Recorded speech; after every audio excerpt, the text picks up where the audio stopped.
Yo, what's up, everybody? Welcome back to another episode of the GRP. Finally back at it on a Sunday. It's been a week. But yeah, Christmas is done and it was a good time. So I'm happy that it's like past, but not happy because it's always a fun lead up and build up, but you know, the day's gotta come. And then, yo, what up, Tyler? Tyler Fish in the chat. Johnny's in the chat early. Infinity. For some reason it didn't pop up for me here, but you're in the chat too, it looks like. Anyway, but yeah, Christmas is done. I hope you guys all had a good Christmas. It feels like forever since I've been in here. It was a long week, and it was a long week.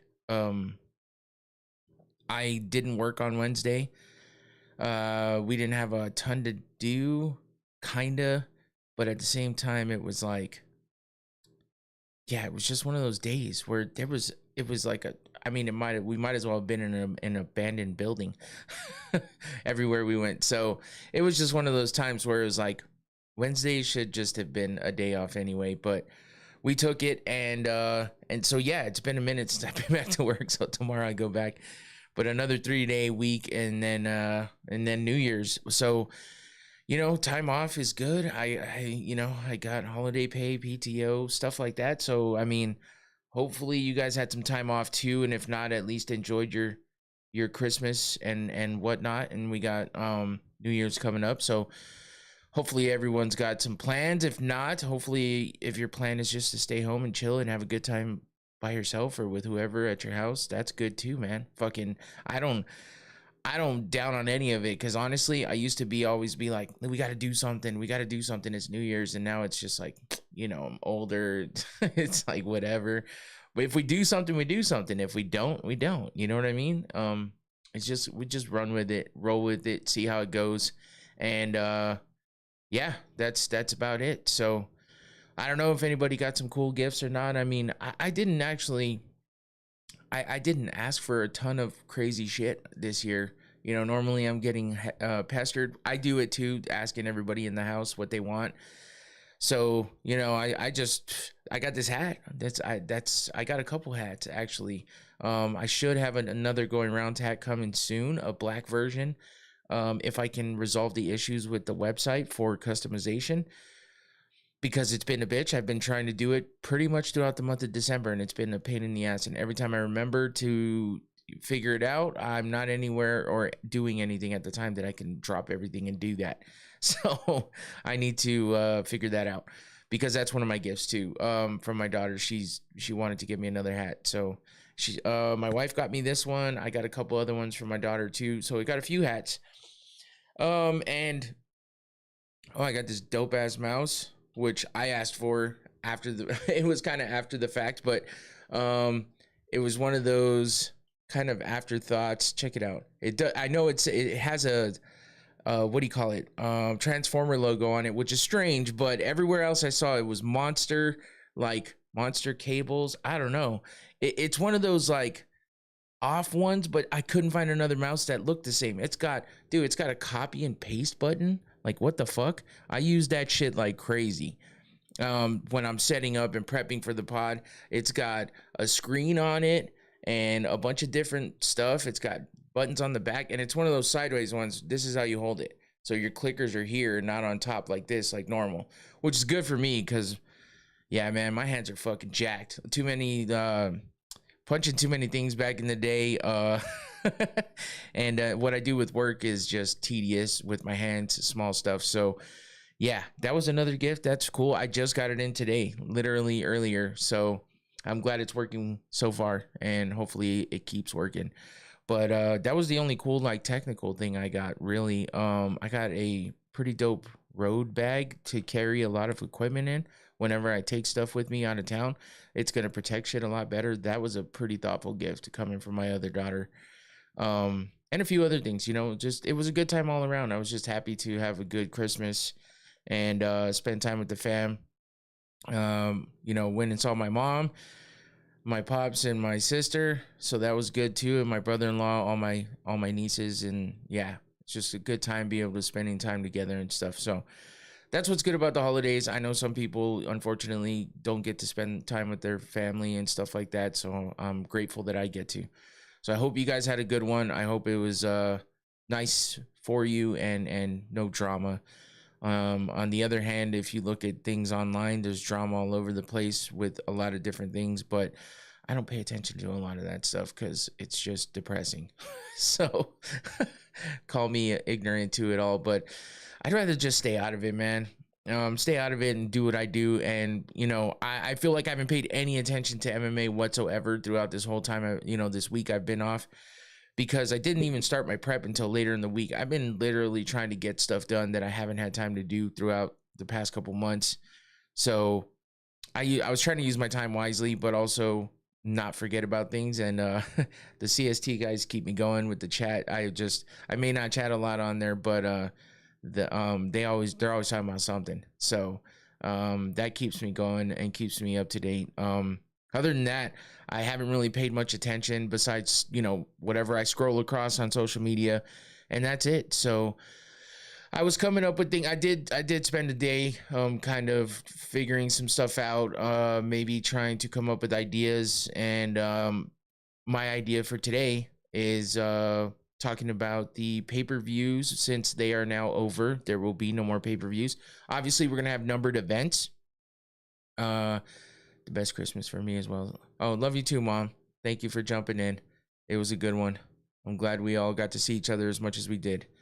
But yeah, so as far as so I was talking about pay-per-views for this month. I wanted to do a review on the pay-per-views. Like last year, that's what I did. Was one of the things I did was go over the pay-per-views, and then we also went over all of the fight nights. So we'll see about the fight night stuff. I might roll that into just an overall perspective. I was thinking about doing the awards, but I don't know, because like I said, a lot of people are doing it. And it's a lot of compiled, and I'm glad it's only the UFC that I'm thinking about doing, because other people are doing a lot of other stuff with a lot of other things involved, included combat sports in general.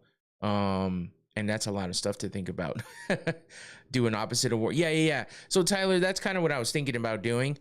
So I might still do it. I just haven't decided completely yet. Like I said, I lacked this week because I was focused on first work, and once work was done, I was focused on getting all the Christmas stuff together. Once that was done, I was just focused on kind of like mindlessly getting through things where I didn't have a bunch of stuff I had to do.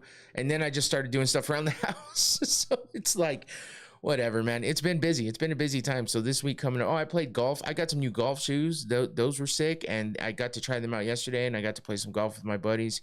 So that was fun. But yeah, so I haven't been thinking about it much, but I did play around with something, and I might have something on the coming up shortly. I feel like I have like probably a dog hair on me somewhere, but I keep seeing it, and hopefully I got it. What state am I in? I'm in Arizona. So yeah, so I mean, I did play around with an idea, and I think I might come out and do that. It's cold and wet. Yeah, that's why I got to play golf, man. Honestly, it was bro, do you sleep in baseball caps? Oh fuck, this guy's back.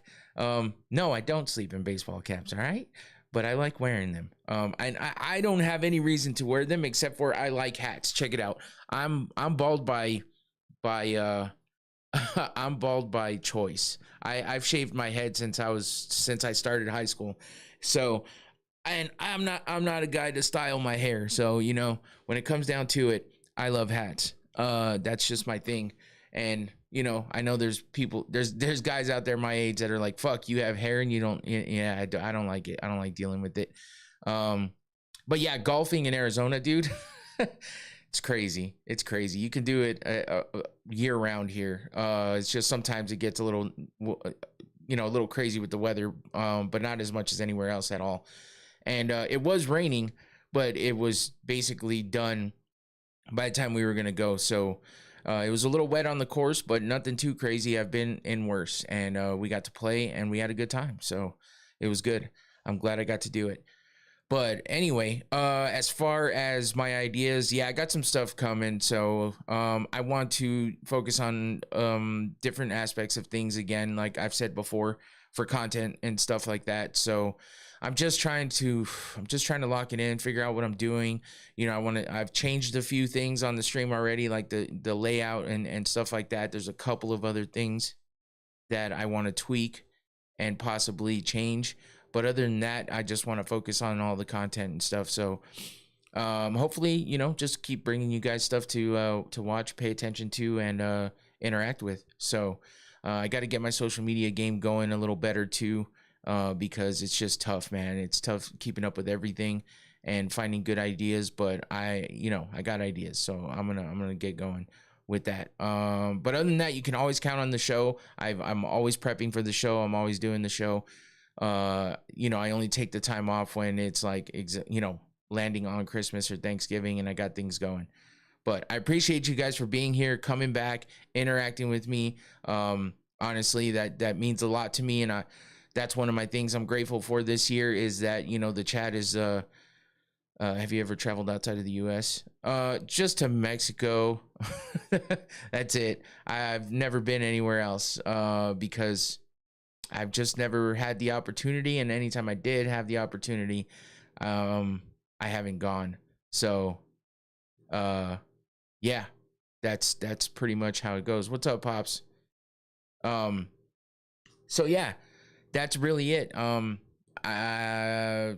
than that, we just got a few weeks left. I'm just kidding. We got a few weeks left before the next UFC. So I have plenty of time to do other stuff. And I have plenty of time to, you know, nail down these, with all the cartels and shit there. You taking your, well, you know, the last time I went was last year. But yeah, I mean, believe me, I thought about that. And I promise you, I was against it for a little bit there. More recently, I've heard a lot more shit. So yeah, I know that's not really the best place to go. But there's danger everywhere. But yeah, you're right about what you're saying with all that stuff going on there. And it does depend on where you go, Infinity, for sure.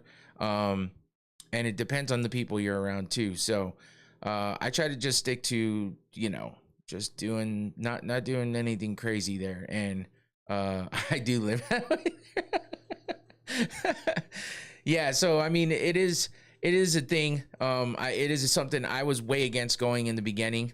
Look up this guy, Ryan Wedding. He's on the run right now, bro. Probably in Mexico. They think FBI most wanted.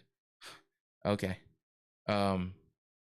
I don't keep up with shit, man. Honestly, because I'm just like,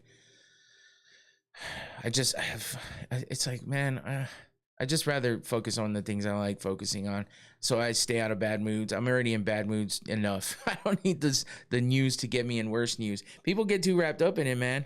People get too wrapped up in it. So I don't like dealing with all of it. And you know, I've lost friends over political views and shit like that. And I'm not about that shit, man. I'd rather just like a person for who they are, not for what they, you know.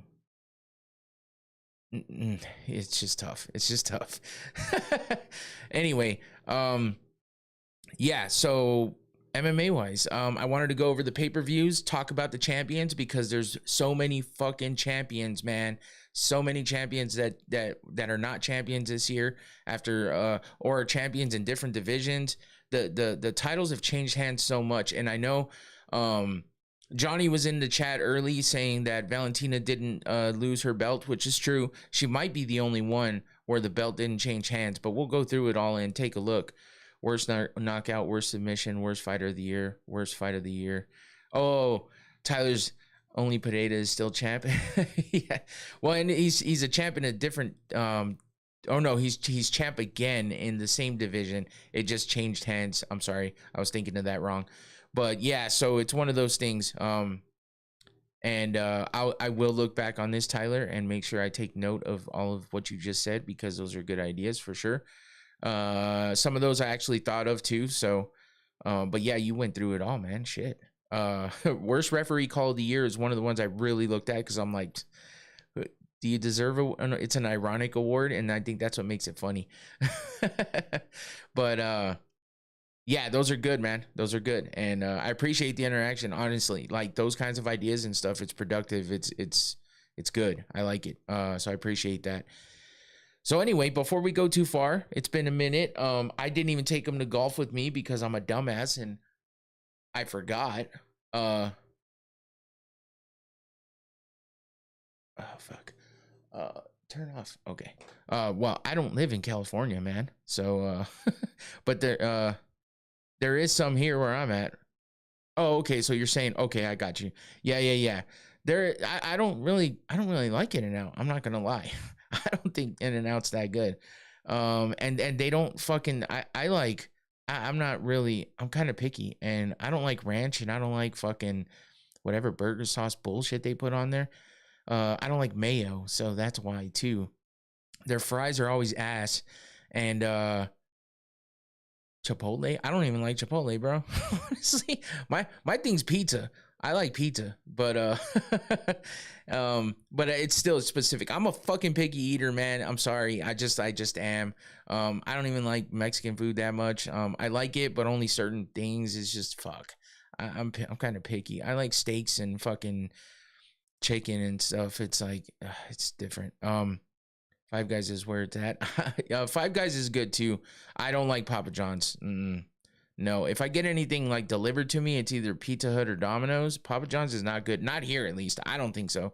I got sick off of Papa John's multiple times, and it's just one of those things where I'm like, fuck all of that. Infinity's hungry now.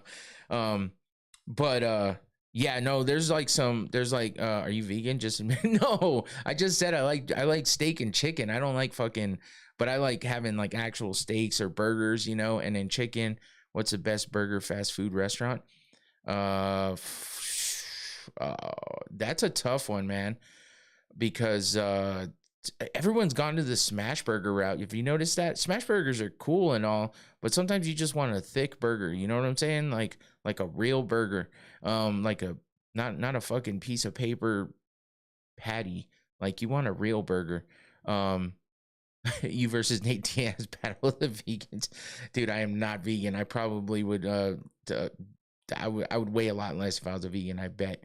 But yes, the making shit at home is honestly the best. But best burger fast food restaurant, I don't know. Tofu. I just realized I don't have my sounds. This is how I knew. I mean, fuck. Well, first of all, I didn't expect everyone to be all up in the chat so quickly and so active, but I fucking appreciate that because this is what I enjoy doing, is talking to all of y'all while I go through everything else I'm talking about. Even if I just threw up in my mouth. Even if it's not completely based on what we're supposed to be here talking about, it's still interesting and fun to talk. So I appreciate you guys for the interaction and stuff. I'm indecisive when it comes. People are constantly asking me what's Taco Bell is absolutely disgusting, and you're gonna learn. If you keep asking me these questions, you're gonna learn real quick. I'm a picky motherfucker, and I hate Taco Bell. Everyone else in my house loves Taco Bell. I fucking hate it.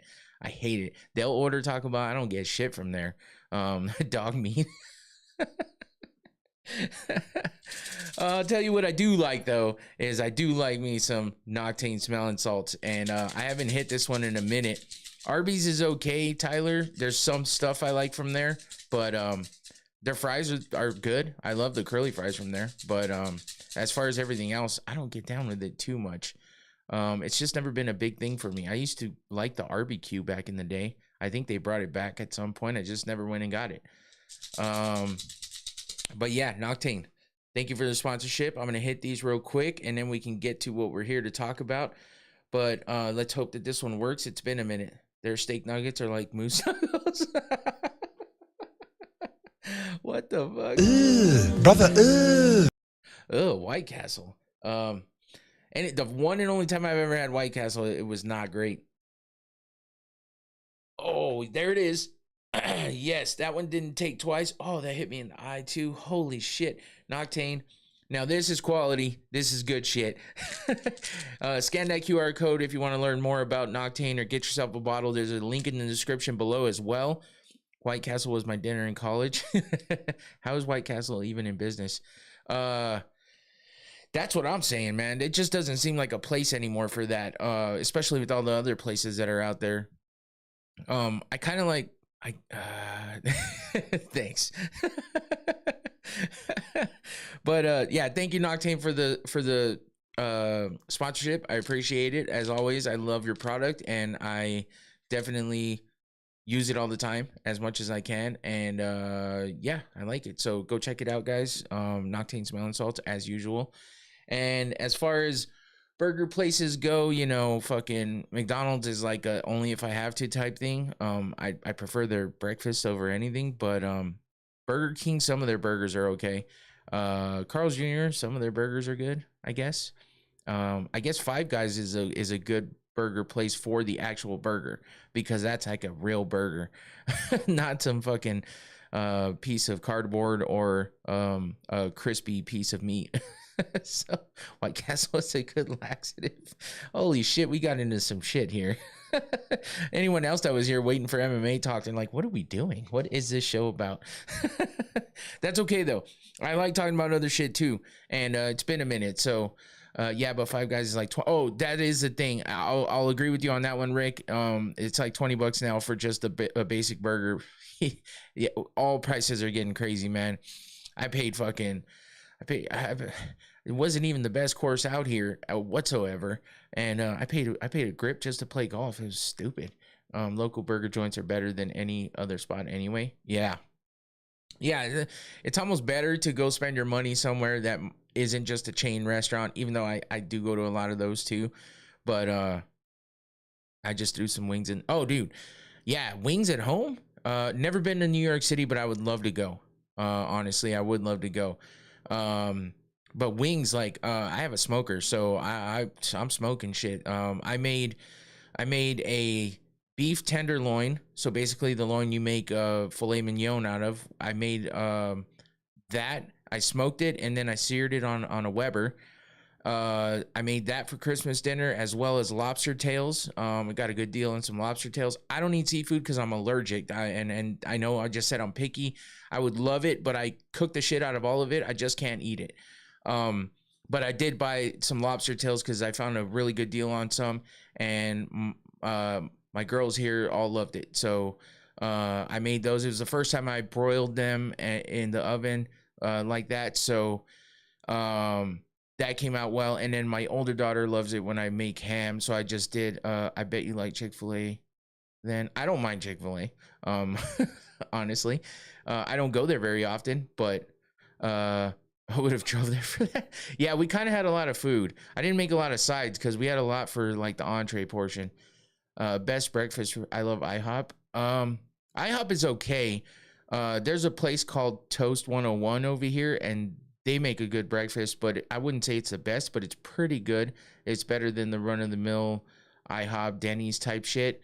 I like a place that'll make a good French toast. There's a place called Poco and Mom's out here, and they sell kind of Mexican food, but they also do breakfast, which is strange. But they have some good French toast. I'm not gonna lie, it's weird. KFC or Chick-fil-A? I would go Chick-fil-A, man. KFC is a little sus sometimes. Higher quality chicken, yeah.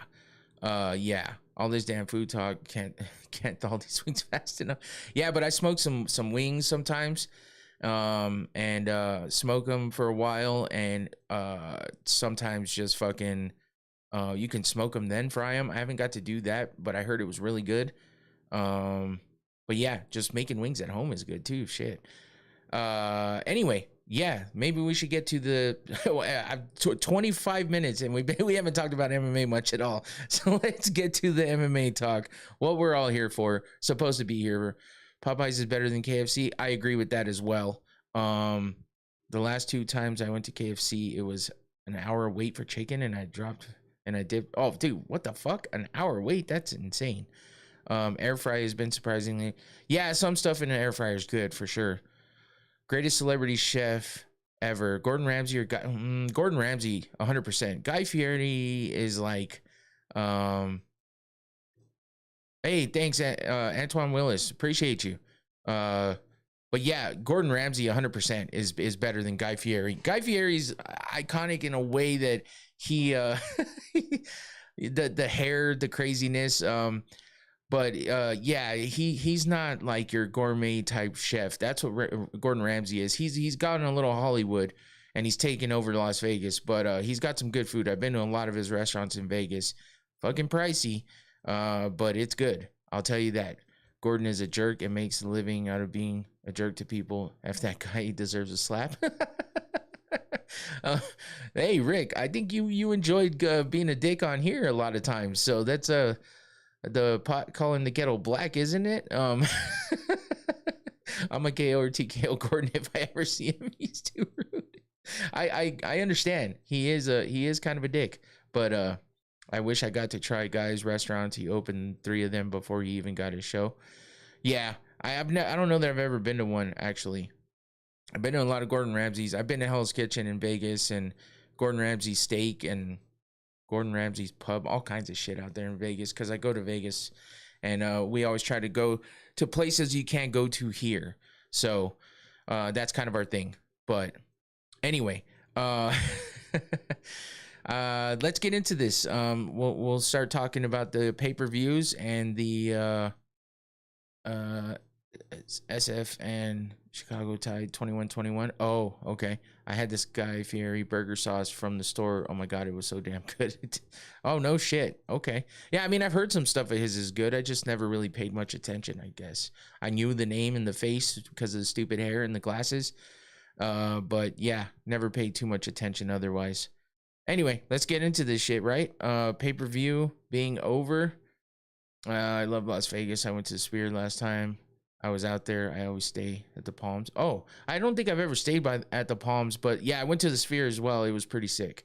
It was kind of when they first opened too, so I wish I would have got to go to another show of some sort, but I'm assuming at some point I will. But yeah, I've been there once. It was pretty crazy. And the fact that they did a UFC in there was nuts too. Sphere about to go out of business. I wouldn't doubt it. They spend a lot of fucking money, but they also spent a lot of money to build that place. So I don't think they're going to give up too quick, honestly. But I did hear something about them struggling a bit. All right, let's get to it. Pay-per-views are over. UFC on ESPN and ESPN Plus, as we know, is done. The pay-per-view model is done. No more pay-per-views for now. Of course, they can always change things whenever they want. But when it comes down to it, oh yeah, in the States, you're right, Tyler. I should have said that because I got some of you guys that are not in the States. So, but yeah, I mean, for us here, sparking up for the discussion, hell yeah. Dubai got long dollars. Yeah, with the pay-per-view being gone, you know, $79.99. I put that there for a fucking reason, because $80 every damn time I had to watch these pay-per-views. And that's why, hey, ATL, that's what this hat is, bro. It's an Atlanta Braves hat. And I wear Atlanta Braves hats all the time. So I appreciate you coming from the ATL. I like that. And the Braves have been my team for a long time. That's the only Atlanta team I root for, because I have other teams. But Stream East is free, by the way. I think they shut it down. Yeah, I thought they shut it down. Is it back up? Because I was pretty sure they shut that shit down. But $79.99. I just couldn't deal with. I could not. Oh, it's still up. Okay, good to know. I can't deal with jumping streams. I can't deal with the buffering. I can't deal with all that shit, because as you know, just by if you're watching this show, or you have before, I follow all of it, and I like to go back and rewatch. So for me, the easiest thing to do is to buy it so I can go back and rewatch it later and go over things again. And I know that you can find a lot of shit everywhere, but there's nothing like going. We'll still start an hour earlier, even in Canada, so that's a good. They were going too late. Oh yeah, that's good for you guys in the East. For me, it was a perfect time, starting at 7 or 8 o'clock, depending on the time change stuff. But yeah, that is something I have to remember, because I do keep forgetting that they are going to start an hour earlier. And an hour is not a big deal, but it is when you are having to stay up until 1, 2, 3 a.m. because of the time difference. but they do cater to everyone here in the US. And because they're based out of Las Vegas, which is, you know, close to Arizona, we get the time that's more on this side, and they kind of base everything around that. So we're starting an hour earlier, I guess, is their step towards, you know, finding some kind of neutral time, which is cool. I went to a restaurant a few weeks ago and they forgot to buy the pay-per-view and we missed a round of a fight. Oh, that sucks, especially when you go somewhere that they're supposed to have it. That's horrible. Hopefully it wasn't one of those banger first fights too, because I would be pissed. And I've done that in the past too. I have gone to places before, but there's nothing like, I mean, I have a decent sized TV because I used to host watch parties here at my house, where like watch parties meaning not the ones that we do here, but like where people would come over and we would all watch the fights together with food and drinks and stuff, and all be crowded around the TV. And I've always liked having a pretty big TV. So do you go to the Grand Canyon a lot? UFC should throw a fight there. Loser gets tossed into the canyon. I'm gonna tell you something right now. I've passed by kinda the Grand Canyon. I've never actually been there because for some reason, I mean, I've been to the Hoover Dam. It's like, yeah, sure, it's not as crazy, but it's a fucking hole in the earth. Who gives a shit? At some point in time, front yard turned into MMA. Yeah, that's happened once before too, back in the day. But the Grand Canyon is just a fucking hole in the earth. Like, it is what it is. I don't give a shit, really. I don't know. It was $30 per person minimum too, so it was like, what the fuck? I paid your ass to have the fights. The dam was just in the way to Vegas. It was, really. That's the only reason why I stopped there. When I first started going to Vegas and we were driving all the time, yeah, it was like you kind of had to go through there. So we did stop, of course, you know, being tourists and shit. But once I got past all of that, it's like, I don't know, man. I don't really see the Grand Canyon is too much of a... I'll see it one day. My wife definitely wants to go back. She hasn't been there in a long time, so yeah. But with all that out of the way, no more pay-per-views, no more having to order it. Paramount Plus, get the subscription. If you have the cash, pay for it a year in advance. You don't even got to worry about it. You know what I'm saying? Like, that's what I do just because we watch Paramount Plus anyway. So I kind of already have that going. And I hope they don't raise the price too much. From what everything has been said, the price for a year of Paramount Plus is going to be less than one pay-per-view for the fucking month. A month of pay-per-view was $80, and then you're spending the monthly fee for ESPN Plus and all that shit. Now was on sale for $35 during Black Friday. Yeah, it's weird though. I bet you it was some kind of introductory thing until and that it was only going to be $35 until January or some shit. So I heard someone talking about this somewhere because it seemed like a ripoff, but I'm not sure. I could be wrong. I could have heard that wrong, but either way, $60, man. That's what we used to pay for pay-per-views back in the day. So I'll pay that. I'll pay that. No, like easily. Sportsnet's still out here fleecing us in Canada. Monthly subscription plus $80 pay-per-view. Fuck, man, that sucks, bro. I'm sorry. I thought Canada was supposed to be nice. That's rude. But man, hopefully it comes back around for you guys, and hopefully shit gets, you know, better on that side too, because, you know, the UFC's not... Did you get the annual subscription for Paramount Plus? Yeah, I usually do. We have it on auto renew. Honestly, it's been that way for a couple years now, so it'll just come out and I'll have it because my wife watches a lot of stuff on there too. I like a few shows on there. You know, there's like Yellowstone and Landman and shit like that. Those are some good shows. So yeah, we watch it anyway, so I'm good to go. But that's while health coverage is free.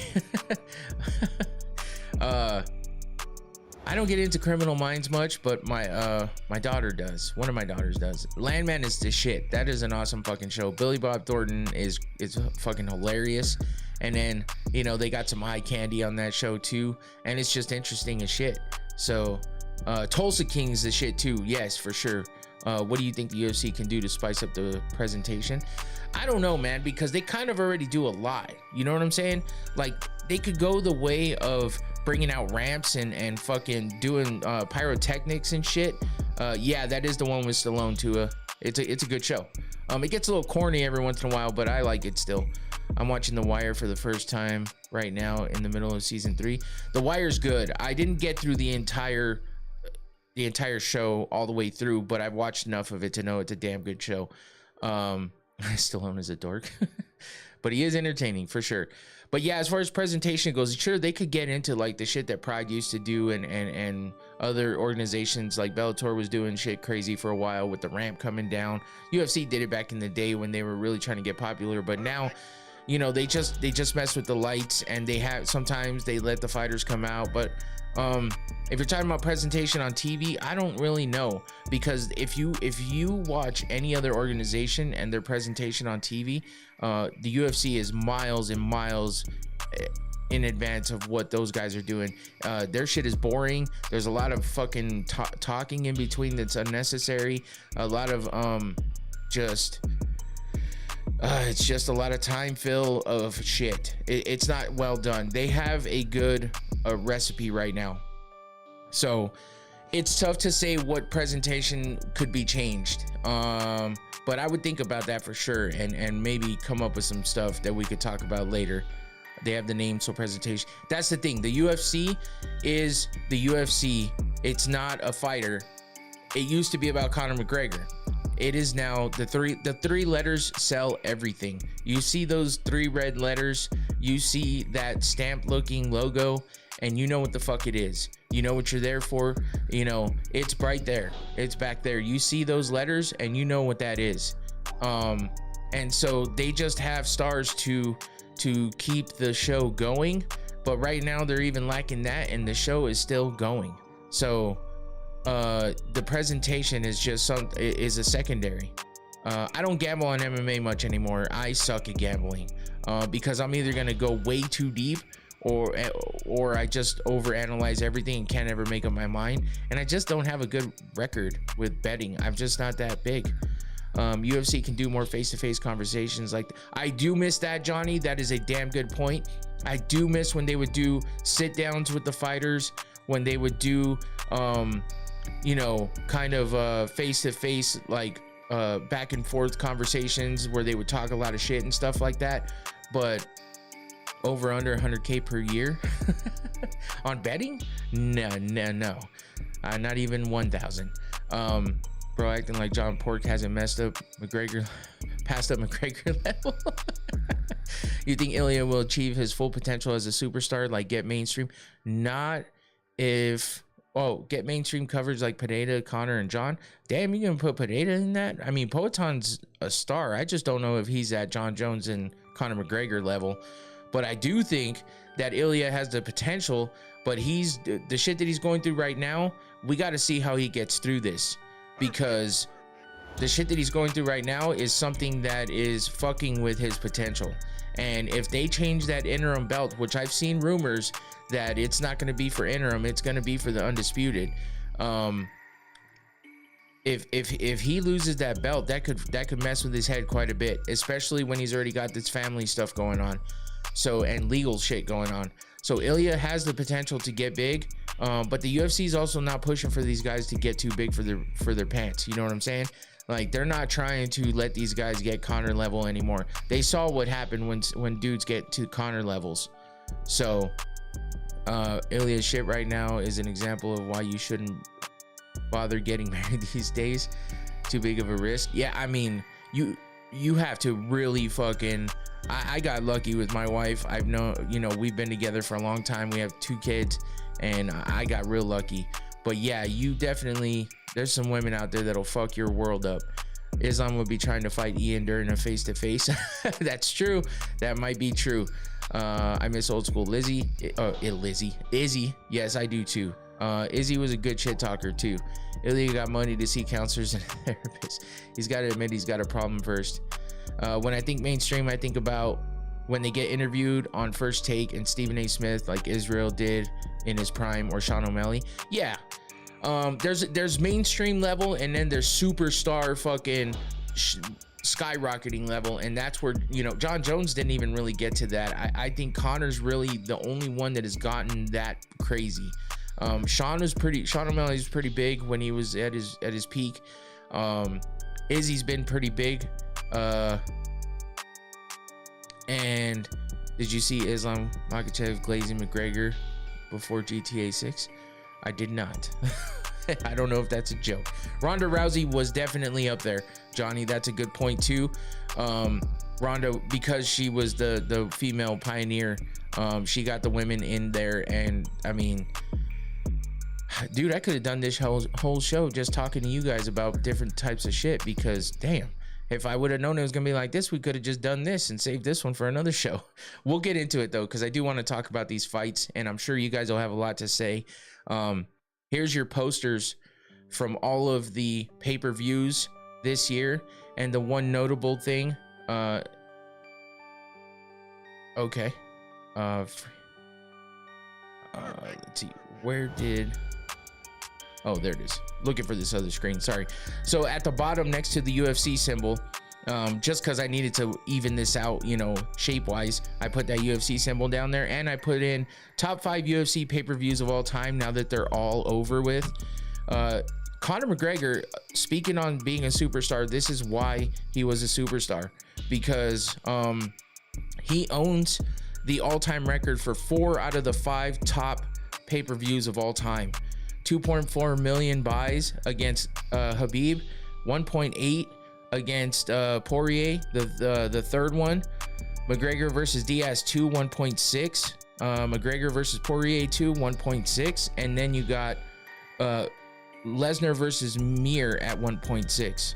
So yeah, man, he's the GOAT in the pay-per-views, that's for damn sure, and that shit ain't gonna be touched unless you know, they go back to pay-per-views. So he's got that record. Johnny said all average posters. I think 318 was pretty sick, but overall, yeah, looking at all these, I think 318 stands out. It's the one in the middle, the yellow and black with Holloway and Poirier 3. The rest of these, pretty ass, bro, honestly. There's not a lot to it. Jake Paul is the McGregor of boxing, 3 most viewed events ever. He is, whether you like it or not, that is true. So we started off the year with UFC 311, Moicano versus Makhachev. Moicano being the late replacement there. We'll get into that. But we had 2 titles on that fight card. Dvalishvili versus Nurmagomedov. Pretty fun fight there, a lot of action. But you know, that was how we started the year, and then we ended the year with another Merab Dvalishvili fight. He fought 4 times in 2025. Might have been a mistake though. I thought 315 was a nice poster. 315. Oh, Antoine. Oh, okay. I thought I was thinking this was Tyler saying this because it's a somewhat of a. Well, no, never mind. I was thinking. No, that's 315. Fuck, never mind. Yeah, I don't know, man. I think it's kind of just basic. You know what I'm saying? They kind of all are, though. I'm Canadian, and it's ass. There you go. Because that was in Canada, right? That I mean, there wasn't even any real Canadian fighters on there, and yeah, it was just. That's why I thought it was you, Tyler. I was just like. But yeah, I mean, these posters, they fell off quite a bit. They have been kind of ass for like a couple years now. They just stopped, you know, putting a lot of effort into them, and a lot of people talk about it, but the UFC doesn't care. So it is what it is. But yeah, those are all your posters. We had 13 events, 13 numbered events, so 13 pay-per-views. They will be called numbered events from this point on.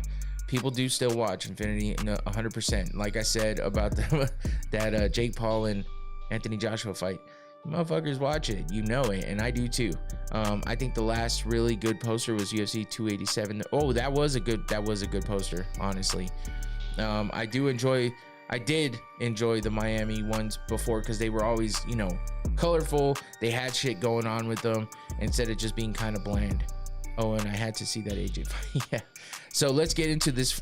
Actually, here's a little stat real quick. champions beginning as of 2025. We had Jones as the undisputed and Aspinall as the interim. End of 2025, Aspinall's just the champ now, because John Jones has retired. He says he's kind of unretired. Dude, Boudet, yeah, he did get slept, which probably makes the UFC feel good about their choice to release him, even though it was uncalled for at the moment. But yeah, so that sucks for him, but it is what it is. Starting in January 2025, Alex Pereira was the light heavyweight champion of the world. He did lose that title in his first title defense of the year against Magomed Ankalaev, but he came back and was able to regain the title after losing it, and he winds up at the end of the year being the champion in that weight class as well. Night keep you, but hope. Oh, I was like, what? So yeah, while it looks like that title didn't change hands at all, it did. It's just Pereira came back and got it back. So even though it shows the same for the beginning and the end, there was a different champ in the middle. So Duplessis started the year at middleweight as the champion and gets beat. And Chimaev comes out the champion at the end of the year. And while Chimaev isn't as active as we probably all hope he would be, let's hope that we see a good fight coming up for him in the near future. Bilal Muhammad started the year as the welterweight champion. Islam Makhachev winds up being the welterweight champion to become a 2-division champion. Hey, thank you. All is good. Thanks for coming back and interacting. Appreciate you. But yeah, Makhachev winds up the year as the champion in a higher weight class, coming from lightweight. And that's where we go back to lightweight with Makhachev starting the year as a champion there. And then it turns over to Ilya Topuria as Topuria wins the vacant lightweight title as he moved from featherweight up. Makhachev. And that's where we go next, is the featherweight division, where Topuria was the champ starting the year, and we end the year with Volkanovski becoming the champ again for what, is this the third time? No, the second time for him. And he winds up the year as the featherweight champ, which is awesome to see him come back and get that vacant title. Merab Dvalishvili, like I said, started the year bantamweight champion, defends 3 times, goes for a 4th, record breaking, but instead he runs into what looks like prime Petr Yan at this point, because man, he looked so damn good in that fight against Merab. And I think Merab it was too much for the year, but he took the chance and he lost it. But I still see Merab being able to come back and do some damage to possibly get that title back at some point. Damian Piñas will be champion in 2 years. Okay, we'll have to remember that. He put a beating on him. Should have stayed at 3 fights for the, yeah, especially because that last one seemed a little rushed. But you know, sometimes that happens. He just made a mistake, and you know, he just didn't look good in that fight. Regardless of anything, he just did not look good in that fight, and it sucks. But Petr Yan wins in exciting fashion, and he put on a damn good fight, and he beat Merab and didn't let him use his normal ways of winning to beat him. So next up we have flyweight, the last men's division. We had Alexandre Pantoja coming in as the champion in 2025, and then we end the year with Joshua Van. We end the year with Joshua Van becoming the champion, and not in the best of ways because it was due to injury, and we'll get to that. But unfortunately for Pantoja, that's the way it goes, and fortunately for Van, he is able to become a champion in 2025. But he put up a damn good year, so I got to tell you, I can't say that he doesn't deserve it. He put in a lot of work getting to this point, and as much as you want to hate on him for the way that he won that fight, it is what it is. Those are the rules. That's how it goes. And you know, it's not like he just stood there and Pantoja fell and hurt himself. He actually did something to cause it, and while that shouldn't really win you a belt, they were fighting for the belt, and it wins him the fight, and while winning the fight, you get the belt. That's the way it fucking goes. So that brings us over to the 3 women's divisions. We start with Juliana Pena being the women's bantamweight champion in the beginning of the year, and we end with Kayla Harrison being the women's champion, and that's well deserved. She's got a fight coming up with Amanda Nunes, and that's going to be an interesting fight for sure. Do you think Manel or Tatsuro should challenge for the title? I've heard a lot of good. I don't like Manel Kopp, honestly, but I think he's a great fighter. He's got a lot of great skills. I just think that he makes a lot of really bad decisions, and for that, I dislike him as a whole, especially with the stupid shit talking that he does. Is just so fucking annoying. And he. But I do think that he would be a good guy to go for the title next. But Tatsuro Taira as well. I think a fight between those two to become the #1 contender would be even better, because we get a great fight. I guarantee that would be a great fight between those two, and then we get to see, who is the true and real #1 contender. So I think that would be even better. But if you ask me between the two right at this moment, I would have to probably go with Manel Kopp, even though I don't fully like him. I would go ahead and say he deserves it next. So with the next women's division, we had the flyweight division with Valentina Shevchenko being the only fighter to begin the year as the champ, end the year as the champ, and never lose her title throughout the whole thing. Now, I know that Makhachev and Topuria didn't lose their titles, but they had to vacate. So in turn, it means that they had to give up the title. So they might not have lost it, but they did lose the title because they had to vacate. So with that being said, Shevchenko's the only one that starts the year and ends the year with never having to turn her title over whatsoever. So I got to give her props for that. She's a flyweight champion and has been throughout the year with multiple defenses, and while she may not have looked as explosive and good as she has in the past, she's still dominant and she's still doing the damn thing. And last but not least, we got Weili Zhang versus starting the year off at the women's strawweight division. She did go up in weight and had to vacate herself, so she didn't get beat for that title, but she got beat pretty bad by Valentina Shevchenko. And with that being said, there was a vacant title, and Mackenzie Dern was able to scoop that title up with a win over Virna Jandiroba to make her a first-time champ in the women's strawweight division. And overall, my crystal ball says there will be a new women's flyweight champion in 2026. Yeah, but who's that gonna be, Johnny? Dern is going to be 30% better moving forward. I fucking hope so. I sure as shit hope so. And I could see Dern moving up in weight too. But yeah, Shevchenko wants to fight the winner of Kayla and Nunes. So I could see Shevchenko moving up. And if they keep to what they did this year, they're going to make her vacate her belt, which opens up a spot.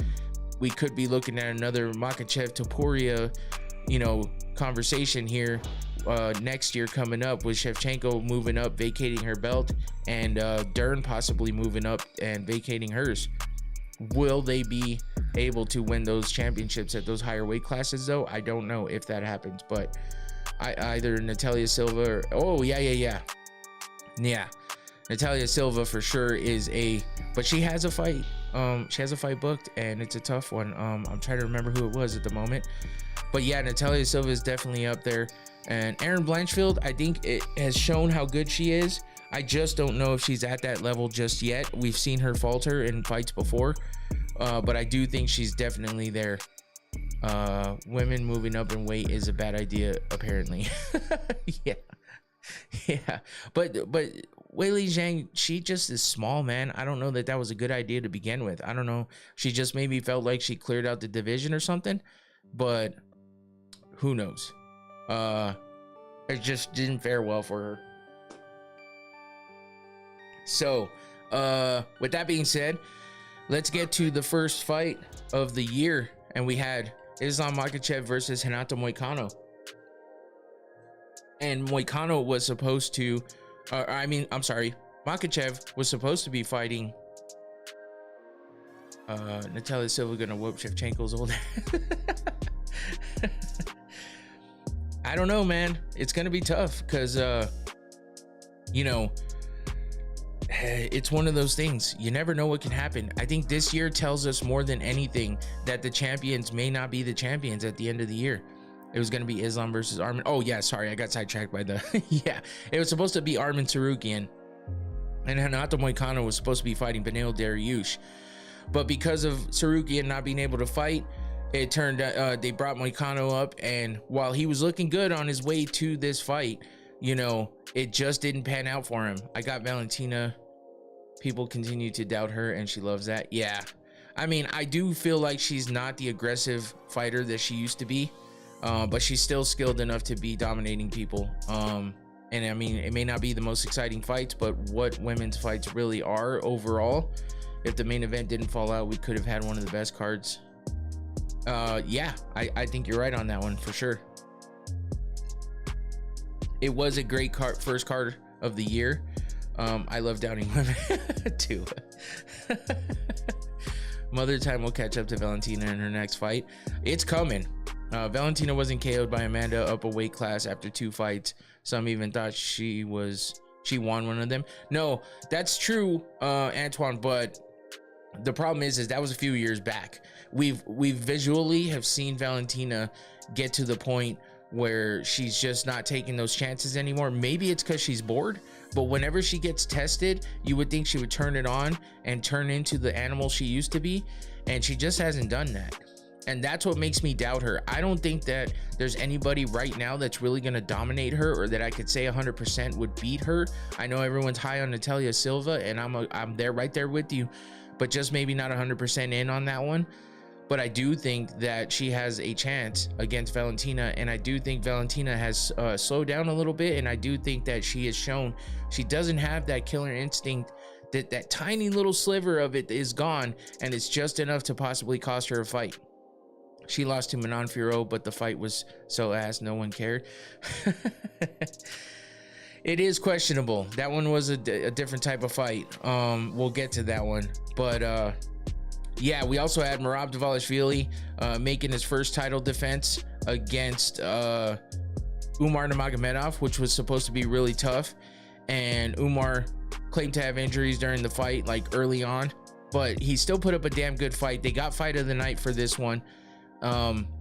Like, she had Manon's nose bleeding in the first round. She still has great footwork. She does. I'm not doubting her talent or her skills whatsoever, man. She forced a striker to become a clincher.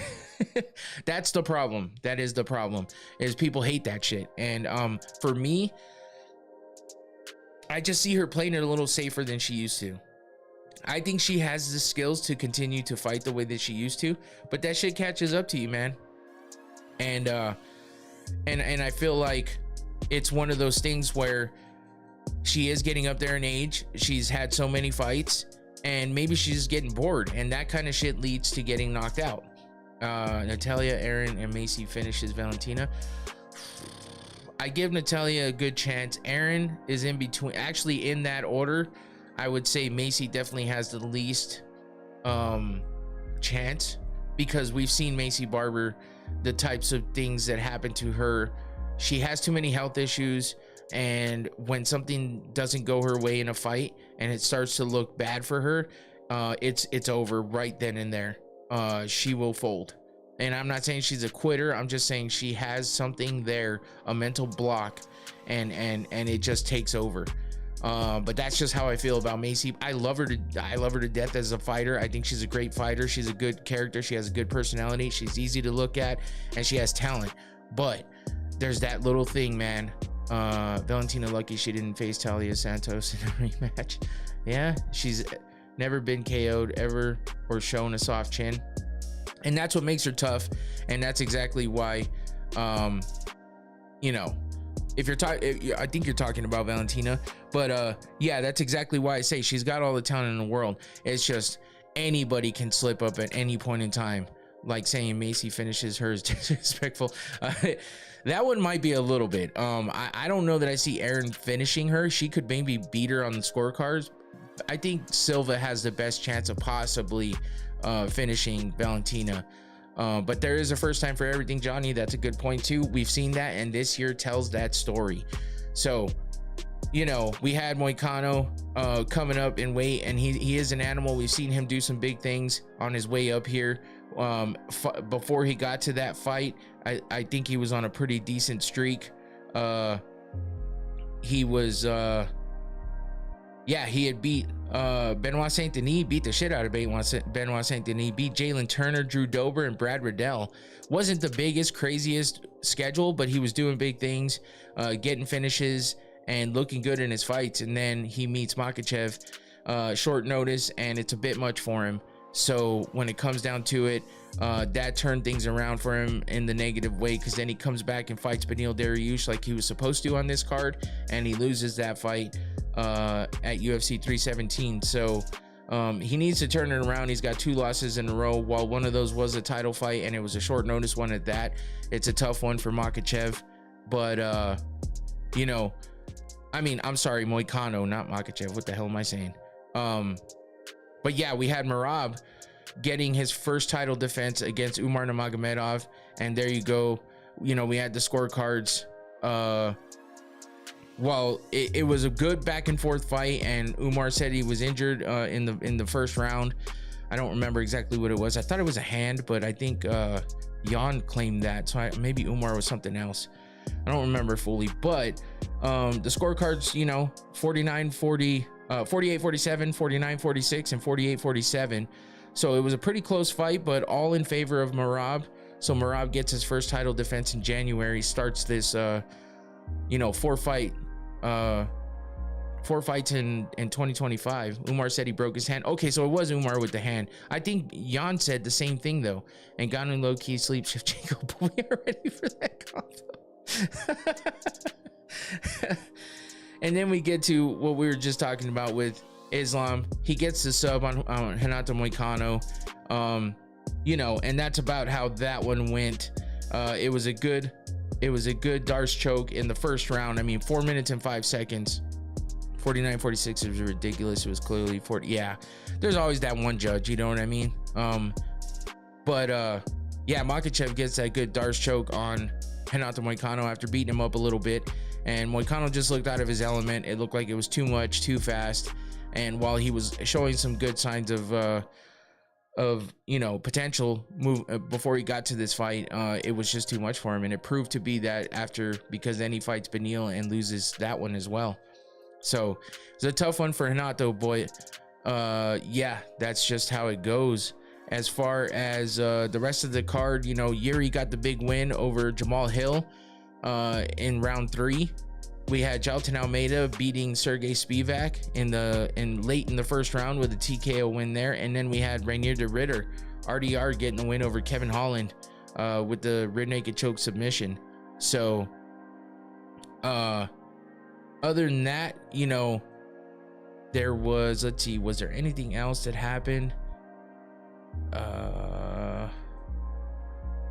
No, I think those were basically it, you know what I mean? That was pretty much how it went for that event. Not that Moicano's bones are filled with stuffed crust. Shit.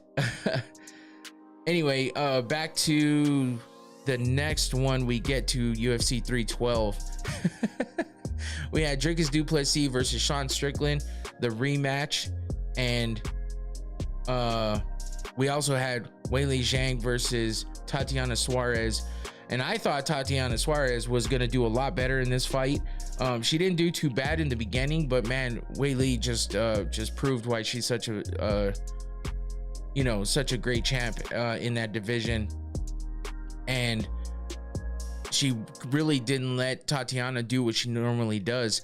This card was pretty much ass though. This is a very good card. Would have been great if Armin didn't miss weight and pull out. Oh yeah, for 311. Yeah, that was dumb. That was dumb. And we haven't seen Justin Tafa feature fight, by the way. Oh yeah, getting there. We haven't seen Armin do shit since then too, so it's like you know, that was just bad for him in a bunch of ways. But let's see. Oh yeah, that was Tellison Teixeira though, getting the big KO 35 seconds into the first round. When was Tafa the feature? He was he was third on the card, on the main card. Tellison Teixeira gets performance of the night bonus for that KO win over Tafa, which isn't a surprise to some of us. We also had the majority draw between Jimmy Crute and Rodolfo Bellato, which wasn't the best of fights. And then Jake Matthews versus Francisco Prado. Jake Matthews gets a unanimous decision win there. And then we had that what was it? There was another fight. No, there wasn't too many. There was a lot of decisions. Oh, Quillen Selkild was on this card as well. This was his first really crazy knockout. I think it might have been his first fight in the UFC. Let me see. 3 fights. This was February. Yeah, this was his first fight where he got that TKO win 19 seconds into the first round. Gets a performance of the night bonus for that one. Armin single-handedly destroyed the timeline of featherweight, lightweight, and welterweight. The Tafas make Pacific Islanders look goofy. Oh shit. The Jubilee KO was his first fight. Yeah, that was this one. So yeah, 19 seconds in, man. Fucking, he's 3-0 in the UFC right now, and this was the beginning, the jump off point. So but in the main card, we had, for the main event and the co-main, starting with the co-main, we had that Weili Zhang versus Tatiana Suarez fight, where Weili was defending her title for the 3rd time. And let me get to that here. And yeah, we saw Weili bust up Tatiana Suarez's face, and she was able to, you know, really just put it on her and not let her get her wrestling working the way that Tatiana's used to it working. And she handed her first loss of her career. And as you can see in that bottom picture, her face was busted up. She wasn't happy. I remember this card because my brother fell asleep halfway through the co-main. Yeah, I mean, it wasn't the worst fight ever in that co-main, but you know, it had some action. Like I said, Weili was able to put some hands on Tatiana, and what didn't allow her to do the dominant wrestling and grappling game that she usually does. And Weili, even though she's way smaller, she showed her strength, and she was able to get the best of Tatiana Suarez and hand her her first loss of her career. And I don't think that we've seen, oh yeah, we've seen Tatiana once since then, and that was back in September, where she beat Amanda Lemos by unanimous decision. So there's that. And then we get to the main event, which was DDP versus Sean Strickland.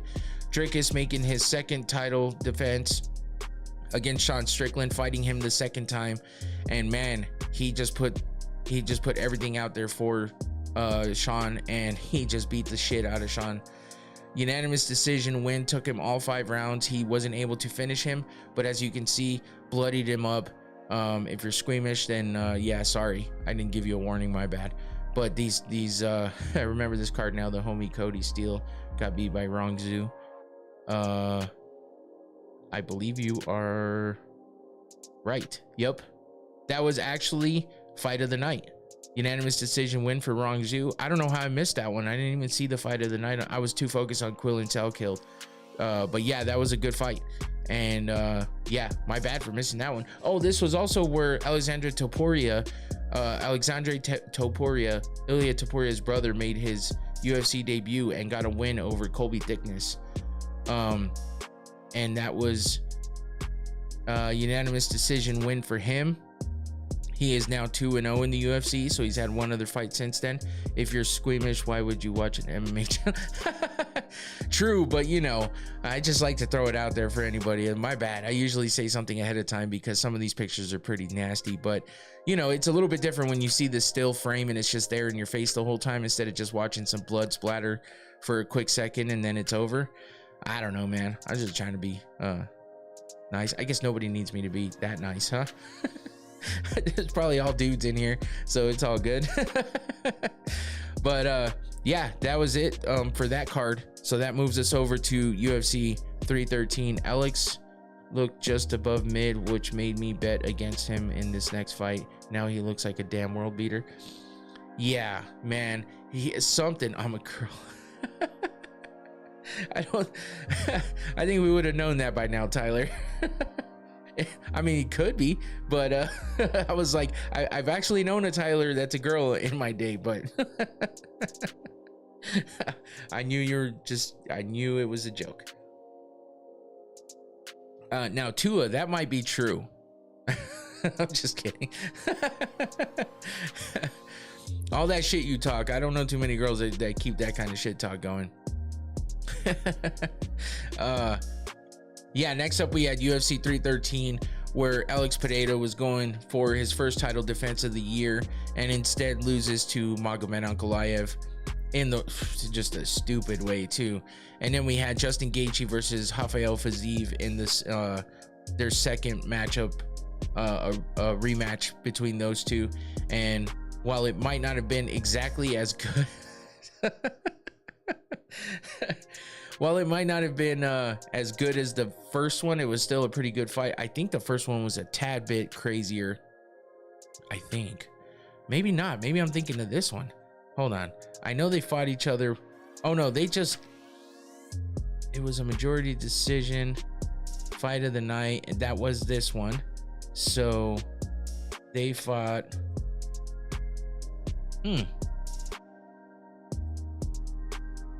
No, I guess that was a majority decision. I feel like that one was closer.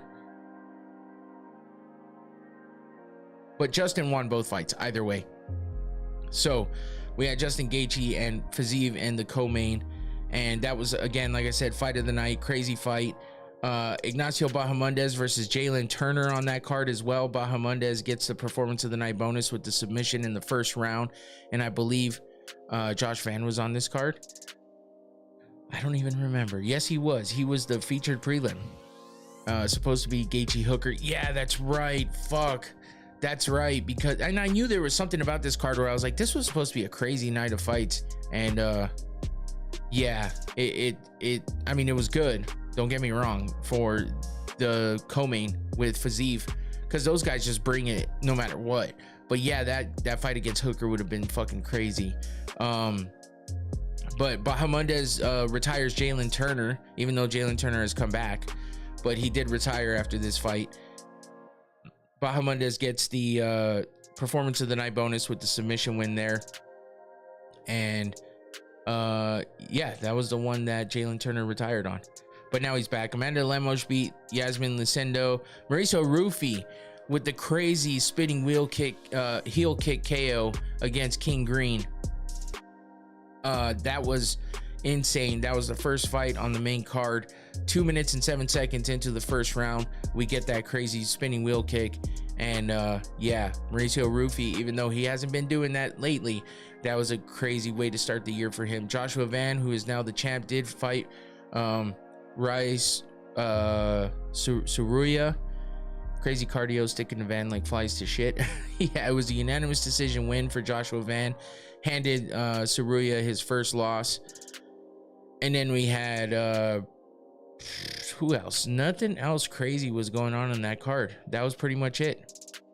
But as far as the main event went, we had Big Onk, Magomed Ankalaev getting the win by unanimous decision as he beat Alex Pereira in a somewhat of a lackluster fight. It was only crazy in the way that we thought, you know, that we were going to see Alex Pereira be able to do what he's done in the past and, you know, just deliver a knockout or a dominant performance. And instead you get 47-48 for Magomed, 47-48, and then 46-49 for Ankalaev to get that win. Crazy card. Big Ankalaev. Oh shit, I saw it move somewhere, but I didn't. But yeah, he regardless of anything, he won the title, even though possibly, you know, something was up with Pereira. I don't know if it was injuries or whatnot. We've seen a couple things since then, but it is what it is. He lost the title and he had to come back and get it back, which he did. So we'll get to that fight down the way here in just a minute. But next up, we got to go to UFC 314, and that was the Alexander Volkanovski versus Diego Lopez, which was a replacement fight as well. And oddly enough, we're gonna see that fight again coming up in next month. At the end of the month, January 31st, we will see Alexander Volkanovski versus Diego Lopez Part 2. Volkanovski was supposed to be fighting. No, that was, oh no, this is the, I'm sorry. I'm thinking of this fight. This fight is the replacement fight, right? No. What the fuck? I could have swore he got replaced. Maybe I'm thinking of Lopez having replacements in his fights. Who knows? Either way, I think I'm thinking of the fact that Sarukian, who should have been, Lerone Murphy probably should have gotten this fight. Maybe that's what I'm thinking of. Nobody on this got replaced. Oh yeah, Tyler, sorry. I wasn't even paying attention.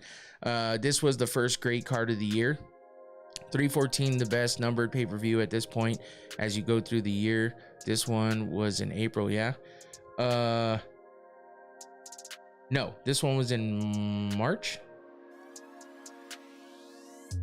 Wait. Saturday for, oh no, it was April. Sorry, my bad. Yes, it was April. And no, there was no, yeah, I'm thinking of this fight coming up that Diego Lopez probably shouldn't have gotten that fight. Oh yeah, it does say April 12th on the poster. I'm too busy looking over here. Sorry, man, I got too many things running through my head. My bad.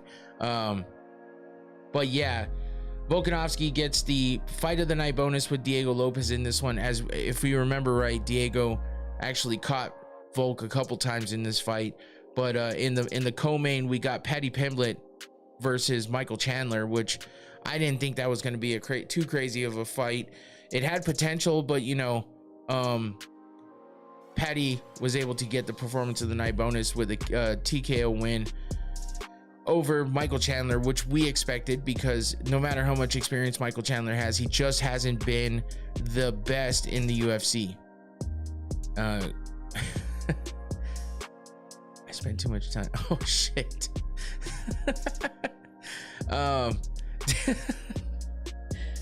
Oh shit. Danny Ige clipped Sean. Oh yeah, we had Jean Silva versus Bryce Mitchell, where he got that ninja choke on him. Yair beat Patricio Pitbull, where Pitbull, I think this was his first fight in the UFC, and he looked absolutely horrible. And he lost to Yair, which I mean, I give it to Yair for, you know, the fact that Pitbull is who he is, but early prelims and main card was solid. Yeah, we had a lot of good, oh shit, what did I just do? Oh, I think I just clicked. Okay, there we go. Yeah, so I mean, there was a lot of good fights. Dominic Reyes beating Nikita Krylov in this one, where Dominic Reyes looked damn good in this fight. He's only fought one other time this year, and that was against Carlos Holberg, where he lost. But he had that first round finish against Krylov, 2 minutes and 24 seconds in. And then we also had Dan Ige versus Sean Woodson. Dan Ige getting that TKO in the third round. Virna Jandiroba versus Yan Xiaonan. Virna gets the win there. Chase Hooper versus Jim Miller. Krylov dropped like a bag of hammers. Yeah, that shit was, that was a good fight for Dominic Reyes for sure. Chase Hooper versus Jim Miller. Chase Hooper just, you know, really getting the best of Jim Miller in that one. And then Julian Erosa versus Darren Elkins. TKO in the first round for Julian Erosa there. Mikel Zacha gets a TKO over Cedric Dumas. The first round there. Sumadarji versus Mitch Raposo. Damn, this was a good fight card. Split decision. Sumadarji gets the win. Marco Tulio gets the win over Tracion Gore. And then Nora Cornelli with this rear naked choke over Haley Cowan for the first fight of the night. I put my money on Bryce like an asshole. You know, I would have thought too that Jean Silva would have definitely gotten like the KO win over Bryce, especially after what Josh Emmett did to him. But instead, he took him out with a ninja choke, something that we would have thought Bryce Mitchell would get the win with, but that didn't happen.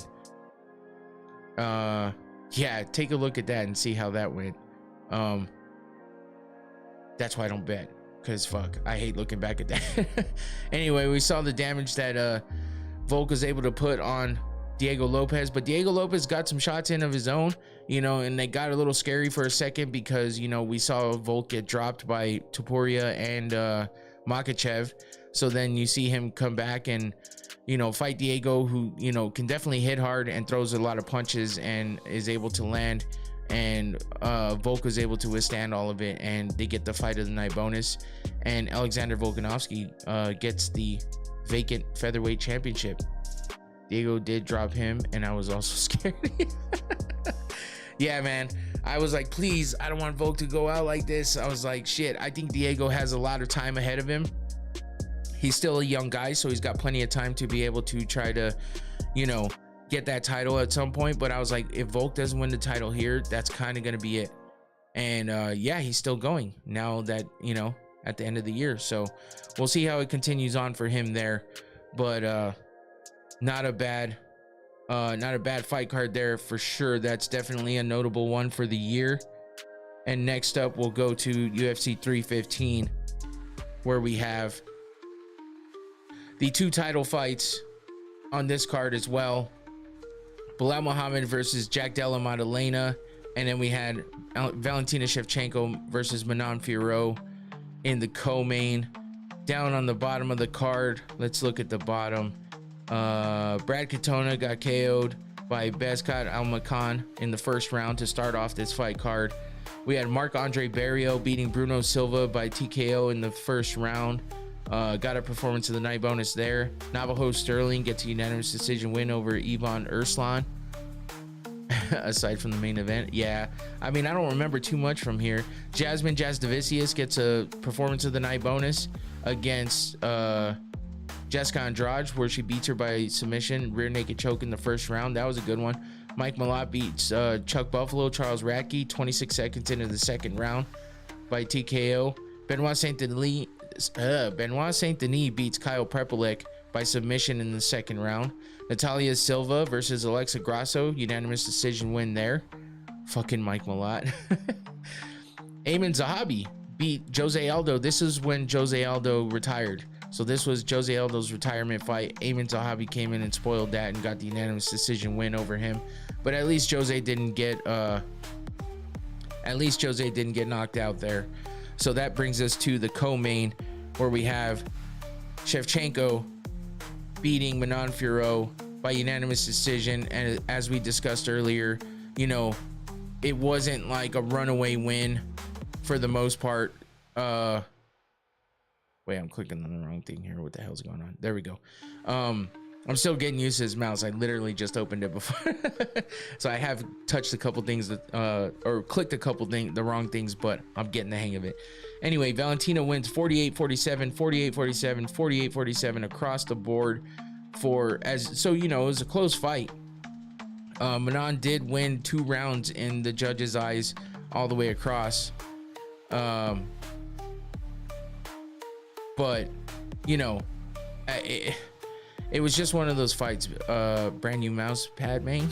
No, not mouse pad, but brand new mouse. It's a little bit crazy. It's got a bunch of extra buttons and it's a little bit of a different setup. So I'm just working through it here, just learning it all.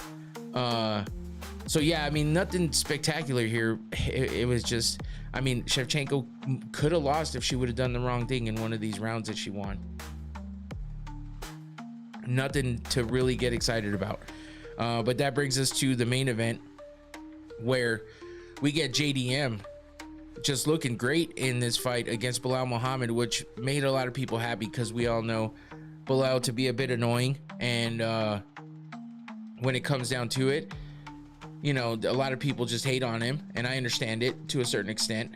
So yeah, he was not successful in this fight, and Jack Della Maddalena winds up getting the win and being able to get the belt, which was short-lived, as we all know at this point. So this fight was good, obviously.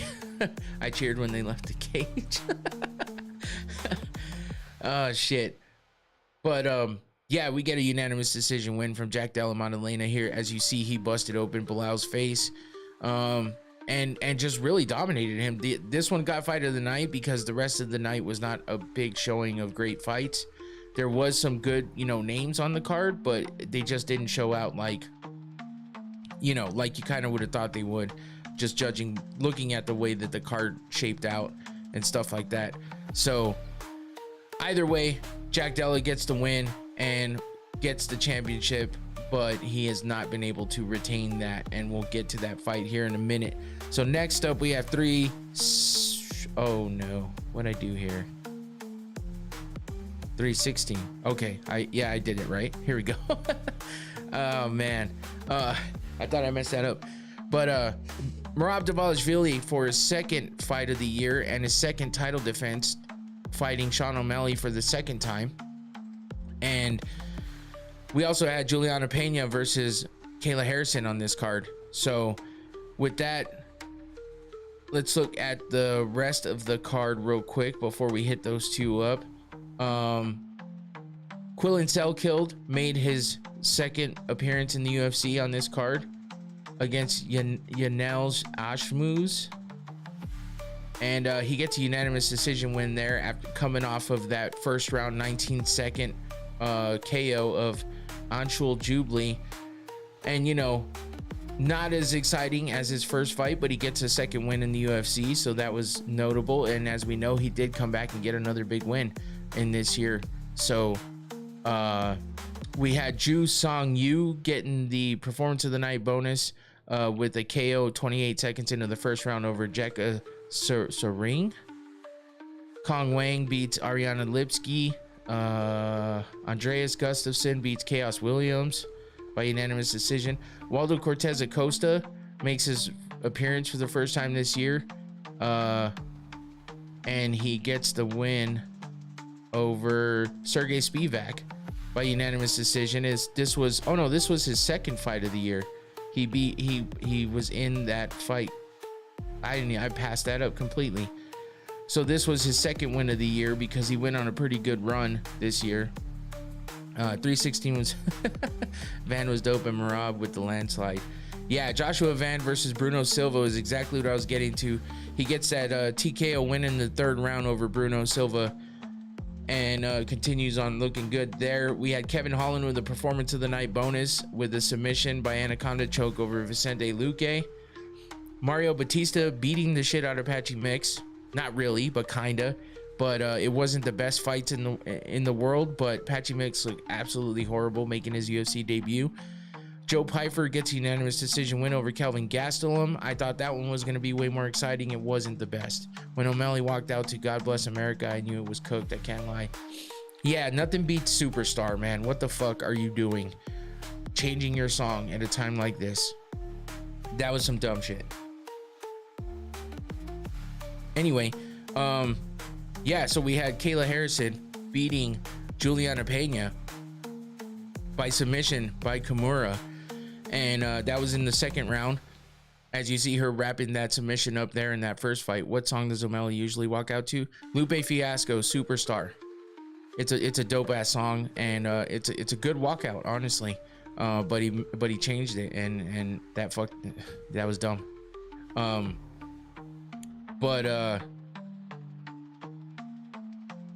Unfortunately for Patchy Mix, this wasn't the worst he would look at. Yeah, he just, oh God, Patchy. Oh man. But Kayla being able to get the second round submission over Juliana Pena to win the title. She also got a performance of the night bonus there. And yeah, and then she faced off with Amanda Nunes after. So definitely interesting there. And Kayla is the only American champion as of now, which is insane. I think, right? I'm pretty sure that's still true. Yeah, because Piotr Jan won, and who else won? Joshua Van. He's not from the US. So yeah, Kayla Harrison's the only one. Crazy. But then we had Merab, a female champion. Then we had Merab just manhandling the shit out of Sean O'Malley, beating him worse than he did the first time, and he winds up getting that north-south choke on Sugar Sean. Gets his second title defense of the year and overall. gets a performance of the night bonus with this 3rd round submission of Sean O'Malley. And that's really how that went for UFC 316. So that brings us over to UFC 317 with Ilia Topuria getting that lightweight title, beating Charles Oliveira. This was when the title was vacated by Islam Makhachev, and they went to this vacant title match, and man, it was bad news for Charles Oliveira, which sucks. What cheese do y'all use for grilled cheese sandwiches? I hate cheese, and I don't eat grilled cheese sandwiches. I only eat cheese on pizza. I'm dumb. I don't know what it is. The fuck's wrong with me? I don't know. But I cook a lot of things, and I were to say, if you want traditional type shit, you got to go with like a cheddar. But if you want something a little fancy, you know, or a little bit different, you go with Swiss or like Havarti. I've heard Havarti's really good in a grilled cheese. So a lot of people like Gouda, but Tyler, no, man. Bruh. But yeah, what did we have? I don't remember. Let's see, Jacoby Smith, rear naked choke on Nico Price. Terrence McKinney, mounted guillotine over Slava Claus in the 1st round, 55 seconds in. Tracy Cortez beating Viviana Araujo. RoboCop beating Jack Hermanson by TKO in the 1st round. That was a good fight. Performance of the night there. Let's see. Peyton Talbot beating Felipe Lima by unanimous decision. This was when Beneil Dariush beat Renato Moicano by unanimous decision. And then we had Joshua Van and Brandon Royval. This fight was fucking nuts. Great fight. It was the fight of the night. Unanimous decision win for Joshua Van, but they beat the shit out of each other. And it was definitely a fun fight to watch.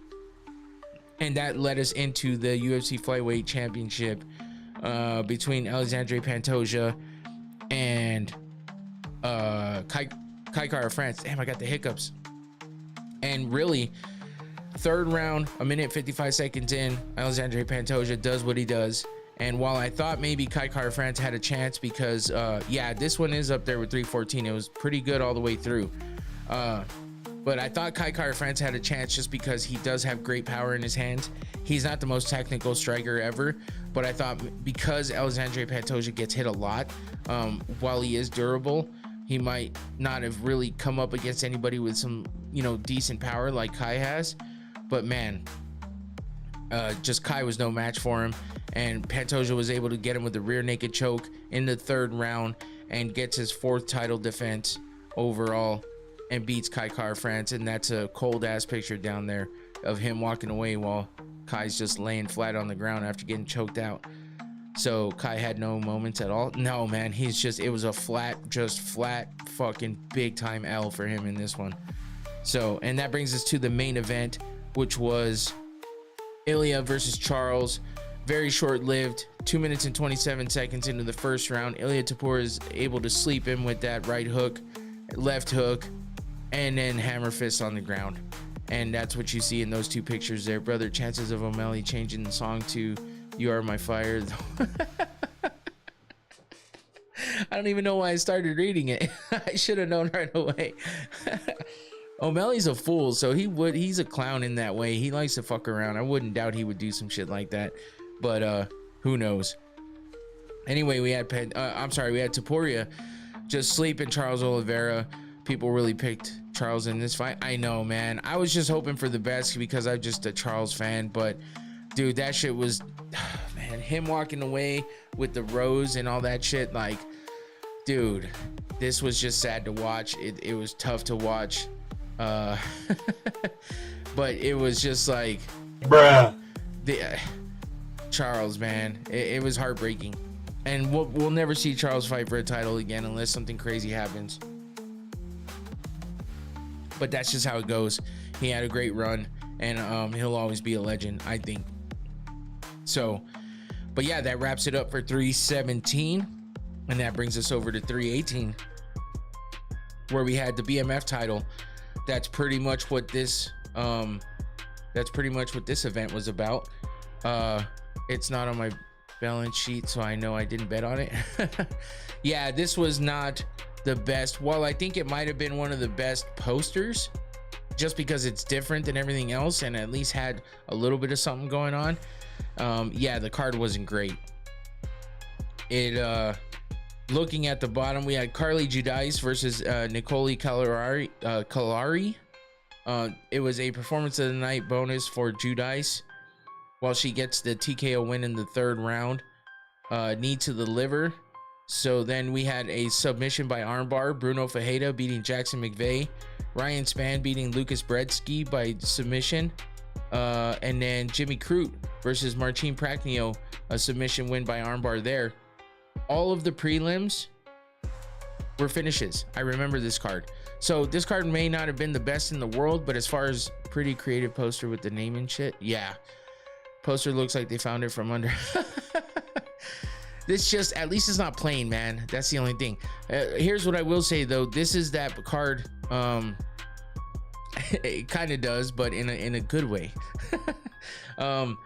Prelims all had finishes, man. From start to finish on the prelims, we had a TKO in the first, submission.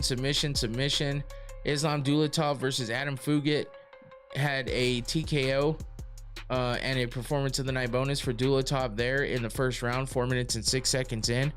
And then we get to the main card where we continued with Atiba Gauthier getting the win over Robert Valentine, a minute and 10 seconds in. He TKOs him there, gets a performance of the night bonus for that. Then we went to a split decision between Nikolai Veretennikov and Francisco Prado, with Veretennikov getting that win. But then we had the fight of the night between Brendan Allen and Marvin Vettori, the rematch from when they fought in the casino floor. But that was a fight of the night. A decent fight there. Unanimous decision win going to Brendan Allen. Vinicius Oliveira versus Kyler Phillips. Oh, I'm sorry. So those were still prelims. So I guess we didn't get all prelim finishes. My bad. But a lot of the first fights, fucking 5 in a row. There was a lot of prelim cards or fights on this one. Holy shit. 1, 2, 3, 4, 5, 6 in a row. And then we had 3 more prelims after that. So we had 9. Damn. That's a lot of prelims. I only remember the Michael Johnson fight. Yeah, Michael Johnson beats Daniel Zellhuber by unanimous decision in the first fight on the main card. Then we had Pitbull getting his first UFC win over Dan Ige. Wasn't impressive at all, but I might add some prosciutto to these grilled cheese. That's a good idea. That sounds like a good idea. It's a good way to elevate that, I think. But Patricio Pitbull gets the unanimous decision win over Dan Ige. D-Rod, who apparently is in jail now in Mexico or some shit. I don't know. I heard something about that. But he beat Kevin Holland by unanimous decision. Paulo Costa beats Roman Kopylov by unanimous decision. And then the main event we got, which, I mean, again, just it wasn't as crazy as it could have been, I feel like. But we had Max Holloway getting the unanimous decision win over Dustin Poirier, where he gets his first title defense, or his first BMF title defense. And yeah, we got the scorecards here because, I mean, it wasn't as crazy of a fight as I thought it might be. Some good action, you know. You can never, I think it went to bed for this main event. Apparently D-Rod is on the spiritual journey somewhere. I thought he went to jail from what it sounded like, but I don't know. There's been a lot of rumors, kind of. But yeah, scorecards 49-46, 48-47, and 49-46, all for Max Holloway on that one. And, you know, while it could have been a banger, at least Dustin Poirier got to retire after this. He didn't get the win, but he gets to retire, you know, with this everything being okay. He didn't get knocked out cold or nothing like that. So I guess that's a decent way to go out without having to deal with being knocked out and shit like that. It's better to go with a win, but it didn't happen for him in that one. So that brings us to 319. Hamzat Chimaev versus Dricus du Plessis, the only title fight on this card. So 2 in a row with only one, the main event being the title. Dustin really clinched after that point down because Max was whooping him. Yeah, I mean, they tried to make it crazy. I mean, Max did for sure. But yeah, Dustin was like, I'm not going out like that, which might have been pretty smart. But it sucked. It would have been crazy to watch them go at it for those last 10 seconds. I don't remember much from this card, to be honest with you, so I don't think there was anything too crazy going on. We started with a submission by triangle, Joseph Morales beating Alibi Idris, but then we went to some decisions: Karini Silva, Diana Barbosa, Drakkar Klose, and Edson Barbosa. Two of the both Barbosas losing in that one by unanimous decision. Alexander Hernandez TKO Chase Hooper in the first round. Oh, that's this card. See, I thought this was the next card. All right, my bad, I had him confused. Lupi Godinez beats Jessica Andrade. Mikhail Zaychuk beats Gerald Meerschaert by TKO. Basinger Susukairev beats Eric Nolan by rear naked choke. Susukairev was coming off a KO win in Contender Series. There was a lot of hype for him coming into this fight. Yeah, and he did get the rear naked choke win in the second round. So Tim Elliott versus Kai Asakura. Elliott gets the performance of the night bonus with the submission in the second round. MVP versus Jared Cannonier. Michael Venom Page gets the unanimous decision over Cannonier. Carlos Prates with the spinning back elbow over Jeff Neal. Performance of the night bonus. And then Lerone Murphy following it up with another spinning back elbow versus Aaron Pico. Aaron Pico making that hellacious just debut. Holy shit. Elliott with an upset. I love it. Yeah. So yeah, those, I totally forgot that was this card. For some reason I thought that was the next card, but yeah, there was some decent fights on this card, and not a bad card overall. And then we had Dricus du Plessis versus Khamzat Chimaev. And Khamzat, you know, I think that's what I was thinking about this for this fight card, was just how annoying it was that this fight went this way, with Khamzat just being in crucifix, you know, holding Dricus in a crucifix forever and just kind of holding him down.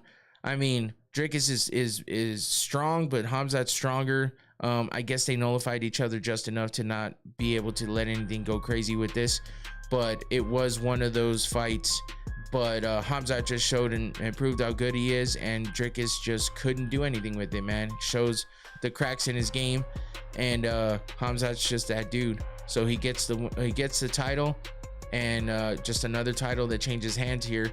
Gets a performance of the night bonus. This card was upper mid. Murphy was a standout fight. Elliott upset, and Chimaev cementing dominance. Yeah, and you got to give it to Prates too for that big elbow as well. So that's that card. Now we get to 320. Almost there, guys. We're running a little bit behind here with all that crazy food talk we had going on earlier, but I appreciate it, and it's been fun anyway. So we'll get through these last ones. Yeah, especially after the loss, Prates getting that win, it was good. Here we are with UFC 320, the rematch between Ankalaev and Pereira. Pereira finally gets his title back. What else did we have on this card? Veronica Hardy versus Brogan Walker. Hardy wins by decision. Ramiz Brahimaj beats Austin Vanderford by guillotine. Basharat versus Gutierrez, decision, Basharat. Yana Santos versus Macy Chazon, decision, Santos. Punahele Soriano, Veretenikov, Soriano gets the decision. Edmund Shabazian versus Andre Muniz, KO, TKO, first round for Shabazian on that one. This card was amazing. Yuri versus Roundtree. Yeah, that's where we're, yes. Hold on, I'm trying to look for what I moved. Oh, Daniel Santos versus Ju Song Yu, second round, TKO there. Atiba Gauthier again versus Tristan Vines, gets a TKO win in the first round. Joe Pyfer versus Abus Magomedov. Pyfer gets the rear naked choke and the performance of the night bonus there. Thoughts on Nate calling out Patty? Nate's just talking, man. That's what he does. Unfortunately, he won't get that fight, especially if Patty wins in this fight coming up. Oh fuck, I lost a lot of money on this card because of Khalil. Oh yeah, I bet on Corey too. Yuri versus Khalil Roundtree. And yeah, this was a crazy ass fight, but it just marked another another savage beating of Khalil Roundtree. And while Khalil is tough and durable, the fact that he doesn't get, like completely knocked out cold. He just takes a beating to the point where he can't stand anymore. You know, it sucks, but to say, but I mean, he's durable as shit, and he can take some damage and take some punishment. But I mean, he still loses too, so that's what makes it even worse for him. But where are we at? Oh, 320. Oh shit, I didn't even put in. Okay, but anyway, but Yuri, yeah, performance of the night and fight of the night bonus for Yuri, and he just looked good in this fight, man. And even though he had to face a little bit of adversity in the beginning with Khalil, he was able to turn it around and get the big KO win. And after beating and battering Khalil, that was how that went. And then we get to the co-main event with Merab versus Corey Sandhagen. I was thinking this would be a little bit of a different fight, man. I do like Khalil a lot, by the way, guys. I like him a lot, and I like his fight style and stuff, but man, he just can't seem to get the win with the upper echelon of the division.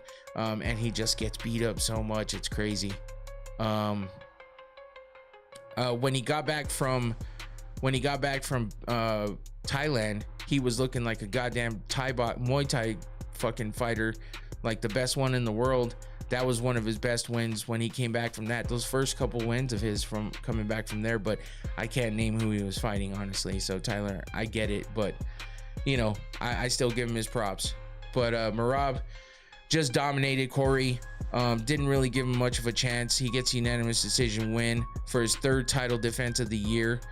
And unfortunately Corey just couldn't turn it on and couldn't do what he normally does. And even though a lot of times he's bouncing back and getting some decent, you know, time in there, he just couldn't put anything together against Merab. So then we have Alex Pereira getting revenge on Magomed Ankalaev, knocking him out in the first round, a minute and 20 seconds in, overhand right to grounded elbows. I mean, he just sat there and punished him. I mean, Herb Dean let it go for a little bit, but Pereira was all about it. And man, he was able to get that big win to come back and end the year with his championship. And that wound up getting him a performance of the night bonus as well as winning the belt. So it was a what? Oh. It was a good fight for the main event, and to see Pereira come back after getting beat the way he did. Big A Smith is in a good wins list. Oh, you bet on Ankalaev. Yeah, I mean, he wasn't able to keep that title for long, which kind of sucked for him. But yeah, man. So then that brings us over to 321, and once again, just a disappointing ending to this fight. We all know this one's still a little fresh, but while it was fun to watch Mackenzie Dern get that win, you know, it wasn't like the best fight ever, but we all thought Ankalaev would win. Yeah. But with this one, I mean, while it wasn't the best fight ever between Dern and Jandiroba, I mean, Dern looked good, as she does always, but actually in the fight she looked good too, and was able to get the win over Virna, you know. And we watched that happen and watched that like kind of feel good moment of watching Mackenzie be so happy about winning, and then we have to watch the shit show of Gon poking Aspinall in the eyes. So we'll get to that in a minute, but let's just see what else was going on down here. A bunch of decisions in the prelims until we get to Walter Walker getting a submission by heel hook in minute 24 seconds into the first round over Louis Sutherland, and I believe that was the first of 3 or 4 he would have. No, that was, wait a minute, that was the 4th. I forgot he had done that already 3 other times. We're getting down to the end here. I forgot. So for the second win in a row with the performance of the night bonus and a heel hook in the first round, where he did that 4 times in a row, this was the 4th one against Louis Sutherland, and he gets that bonus with the heel hook in the first round. Ludovic Klein beats Mateusz Rebecki in a fight of the night. Crazy fight here. Majority decision for Ludovic Klein. Ikram Alaskarov beat the Iron Turtle by unanimous decision. Quillen Selkild with his second crazy knockout in the first round over Nasrat Hakbaras with that crazy head kick, winds up with the performance of the night bonus there. Azamat Mirzakhanov gets a TKO win over Alexander Rakic. Volkov split decision over Almeida. And then what was it? Delgado got robbed. I'm looking at Nathaniel Wood and Delgado. Oh yeah, that was one of the unanimous decisions. That was actually a good fight. I skipped that one completely because of all the decisions. It was so just shitty to have that many decisions, but that fight was a good fight. So but that brings us over to Umar Nurmagomedov versus Mario Bautista. Umar getting the unanimous decision win there. And then that gets us to Mackenzie Dern, where she got the win over Virna Jandiroba. Like I said, nothing crazy going on here. Overall in the fight, I mean, Mackenzie got the best of her, had the better striking, and just was able to edge her out basically and get the win. And we saw this feel-good moment of watching Mackenzie Dern get the win, walk out with her daughter. Her daughter had the belt and all that good shit. And then we get to the main event that we had been waiting for a while. And it's like, well, we didn't get the John Jones versus Aspinall, but we got Cyril Gane. And there's a lot of shit talking going on about how Cyril's going to lose quickly.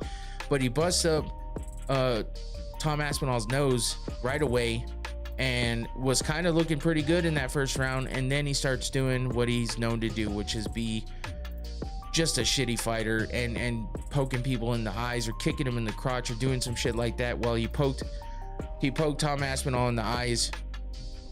From the river to the sea, Cyril Gane wins in 3. And you know, it says accidental foul, but we saw it, man. It's knuckle deep in both eyes, and it wasn't even the first time it happened in the fight. Aspinall retains his belt in the worst way possible, which is having to, you know, the fight be called because he can't see you, and he still seems to be having issues from that, which is upsetting, but it is what it is. And that was the disappointing end to 321. We're waiting for that comeback and to see if Aspinall comes back to fight Gane again or what's going to happen. But hopefully his eyes get better soon. And now we get to 322. We got Jack Della Maddalena versus Islam Makhachev. And Valentina Shevchenko versus Weili Zhang for that title, with Makhachev and Zhang both coming up in weight. So, you know, this was just 2 title fights that it was like, damn, this was good aside from the 2 title fights. Yeah, there was some really good fights on this card. Slava Klaus fought the last time in the UFC because he got let go, lost a unanimous decision to Camilo. Beisinger Susukairev gets a win in the 3rd round TKO over Eric McConaughey. That was a good one. Fatima Klein beats Angela Hill by unanimous decision. Pat Sabatini versus Chepe Maniscal. Sabatini wins by decision. Kyle Dacus gets a Darce choke on Gerald Meerschaert, and then Gerald Meerschaert retired. Ethan Ewing surprises everybody. Late replacement, comes in to fight Malcolm Wellmaker. Malcolm Wellmaker had been on a damn good win streak of knocking people out. Gets the late replacement, and Ethan Ewing just fucking didn't let Malcolm Wellmaker do what he was doing to everybody else. He took one of his big right hands and kept moving along, and you saw Malcolm make a face like, oh shit. And unfortunately for him, he got handed his first loss. So Ethan Ewing looking good in that fight. Aaron Blanchfield gets a submission by rear naked choke in the 2nd round over Tracy Cortez. Robocop beats Kopylov by unanimous decision. Bo Nickel beats Rodolfo Vieira with that crazy head kick KO in the 3rd round. Gets a performance of the night bonus there. So Bo Nickel ending the year looking good. Benoit Saint Denis also ending the year looking good, getting a TKO win over Beneil Dariush in the 1st round. 16 seconds in, gets a performance of the night bonus for that one as well. To start off the main card. And then we had Carlos Prates getting the TKO win over Leon Edwards. Actually, I mean, he hit him with that straight left, knocked him down. Leon Edwards just looked like he got hit by a truck, and Prates gets the win on that one and the bonus. Michael Morales gets the TKO win over Sean Brady, which was crazy, man. I did not expect that at all. 3 minutes and 27 seconds in. I knew Morales was good, but to manhandle Brady like that was crazy. And that brings us to the co-main, Shevchenko versus Weili Zhang. Shevchenko just did what Shevchenko does. She's just too big for Weili. Zhang just doesn't have what it takes to be in that. As long as Valentina's there, she's not going to be able to win that in that division. It's a tough one. She's too small. She may be very strong, but she's still too small for that division, I think, especially with someone like Valentina. So Valentina gets her second title defense there as she beats her second consecutive title defense as she beats Weili Zhang by unanimous decision. And that brings us to the main event, where Islam Makhachev moved up in weight as well, but he had a different outcome. He was able to beat Jack Della Maddalena, just tear him apart, really. Jack Della just didn't look like he was ready for that fight, or just looked outclassed. Maybe that's all it was. But what does Shevchenko do? She goes to a lackluster, boring decision. Yeah, I know. That's what sucks, man.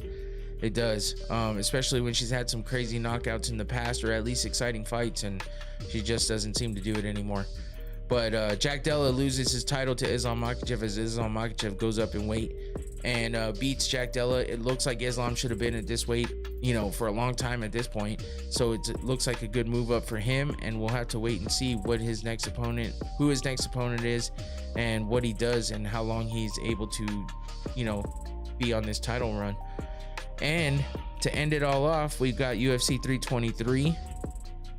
Ah, shit. I pushed the wrong button. There we go. UFC 323, where Merab goes for his fourth title defense in a row, his fourth title fight of the year, fourth fight of the year in general. And Alex against Petr Yan, a rematch. Alexandre Pantoja goes up against Joshua Van, who's been on a good streak.